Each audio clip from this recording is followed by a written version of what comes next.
అదే సందర్భంలో తెలుగుదేశం భారతీయ జనతా పార్టీ వాళ్ళు జనసేనతో జట్టుతో ఉన్నారు కాబట్టి వాళ్ళందరూ పాజిటివ్గా రెస్పాండ్ అవుతారు.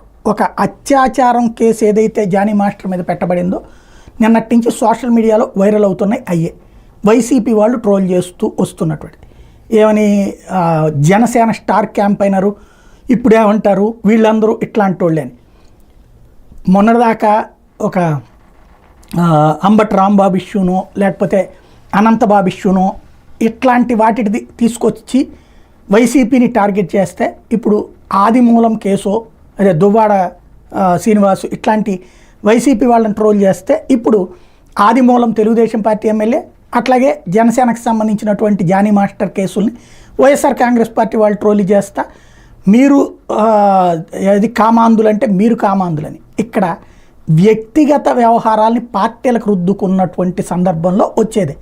ఇందులో పవన్ కళ్యాణ్ చెప్తాడా ప్రోత్సహిస్తాడా లేకపోతే కనుక ఇంకొకళ్ళు ప్రోత్సహిస్తారు. ఈటీవీలో డీలో వచ్చారు కాబట్టి ఈటీవీ వాళ్ళు ప్రోత్సహిస్తారా?